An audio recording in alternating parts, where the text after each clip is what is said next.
కూడా మాట్లాడాం. నిన్న కూడా ఆయన తెనాలి వెళ్ళిన సందర్భంగా ఈ టాపిక్ వచ్చింది గఫూర్ గారు. సరే, ప్రభుత్వము ఈ ఏడాది పాలన ఇది మాట్లాడడానికి ఇంకా మనకి చాలా టైం ఉంది. కానీ ఇవాళ జగన్మోహన్ రెడ్డి గారు ఫలితాలు వచ్చిన రోజున వెన్నుపోటు దినం అనడాన్ని మనం మీకేమనిపిస్తుంది? ఆయన దానికి ఆ నామకరణం చేసి వాళ్ళ పాటించడం. జగన్మోహన్ రెడ్డి గారి మైండ్ సెట్ ఏం మారలేదు అనేది అనిపిస్తుందండి. ఎందుకంటే 5 సంవత్సరాల అధికారం చూశాం, ఆ తర్వాత ఈ సంవత్సర కాలం ఆయన ప్రతిపక్ష పాత్ర చూశాం. ఆయన ఎంతసేపు ఉన్నా తను చాలా గొప్ప పరిపాలకుని, ప్రజలు నాకు గెలిపించలేదు, నేను బాగా చక్కగా పరిపాలిస్తున్నాను, నా బటన్ నొక్కుడు వల్ల రాష్ట్రం అంతా బాగుపడింది, రాష్ట్రంలో బ్రహ్మాండమైనటువంటి అభివృద్ధి ఉండింది, ఇప్పుడంతా సర్వనాశనం అయిపోయింది అనేటువంటి ఏదైతే మైండ్ సెట్ ఉందో, అంటే భౌతిక పరిస్థితులు ఏమిటి, వాస్తవాలు ఏమిటి అని సంబంధం లే, తమ మెదడులో ఏదైతే ఉందో దాని వెంట పోతూ ఉంటారు. ప్రజలు వీళ్ళు పిచ్చోళ్ళు అనుకున్నప్పటికీ వాళ్ళకేమీ స్పృహ ఉండదు.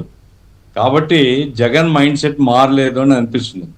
ఎందుకంటే ఇప్పుడు ఆయన ఓ ప్రతిపక్ష నాయకుడిగా మనం గౌరవించాలి. అవునవును, ప్రతిపక్ష నాయకుడిగా ప్రజల తరఫున మాట్లాడితే వాస్తవాన్ని గుర్తించి, ప్రజలు నన్ను ఓడించారు, ప్రజలు నన్ను చీత్కరించినారు, 151 నుంచి 11 దించినారు అనే విషయం ఆయన మదిలో, ఆయన మనసులో కనుక ఉంటే దానికి అనుగుణంగా నమ్రతగా ప్రజల పట్ల మాట్లాడతాడు. కాదు అసలు నేను చాలా గొప్పోని, నన్ను పోగొట్టుకోవడం ప్రజల తప్పు అనేటువంటి ఒక భావన ఆయనలో ఉంది. కాబట్టి ఈరోజు వెన్నుపోటు, ఎవరు వెన్నుపోటు పొడిచినారు అనేది మరి ఆ స్పష్టత చెప్పాలా. వాళ్ళు ఏమనుకుంటున్నారంటే ఈ సూపర్ 6 పేరు చెప్పి వెన్నుపోటు పొడిచినారని. సూపర్ 6 పేరు చెప్పి వెన్నుపోటు పొడిచడం అనేది వాళ్ళ కార్యక్రమం. అది మంచిదో చెడ్డదో వాళ్ళు కార్యక్రమం ఇచ్చారు, ప్రజలు ఆదరించారు, ప్రజలు వాళ్ళని గెలిపించారు. You have to bear them. ఒక 5 సంవత్సరాల కాలం నువ్వు భరించాల, తప్పదు. నువ్వు ఇంకేదైనా బలహీనతలు ఉంటేనో లేదా నిర్మాణాత్మకమైనటువంటి విమర్శలు ఉంటేనో చేయొచ్చు. అది వదిలిపెట్టి అసలు ఈ ప్రభుత్వాన్ని రద్దు చేయాలనే పద్ధతిలో ధర్నా చేసినాడు. తప్పు. హత్యలు జరిగిపోతున్నాయని ఒక పెద్ద ప్రచారం. ఎన్ని హత్యలు జరిగినా ఏమిటి వివరాలు చెప్పాయా అంటే వివరాలు లేవు.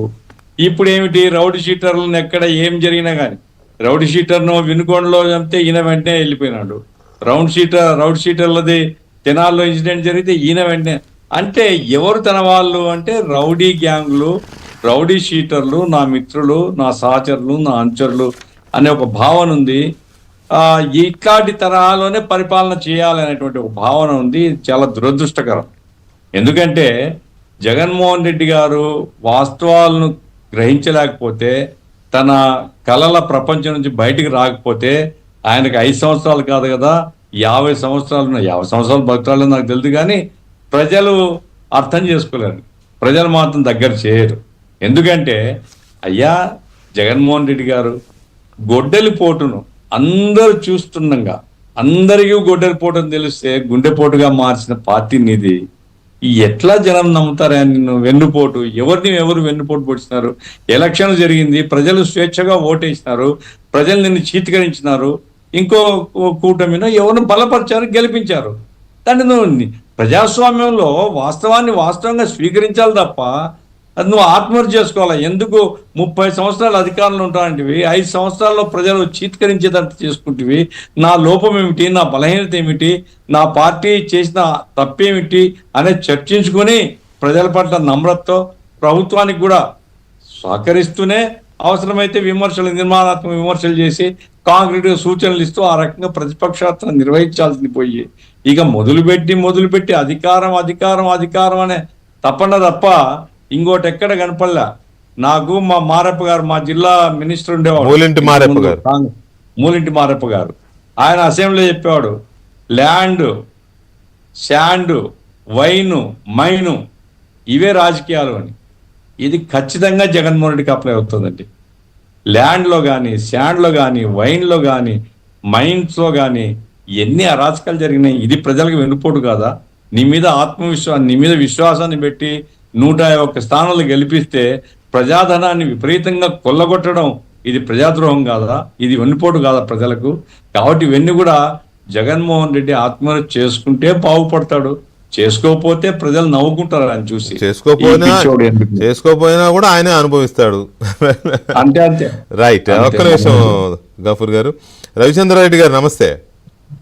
ఆ రోజున ఆయన జూన్ 4న వెన్నుపోటు దినం ఇది చేస్తామన్నప్పుడే మనం అనుకున్నాము. ఇవాళ అదే చేశారు వాళ్ళు.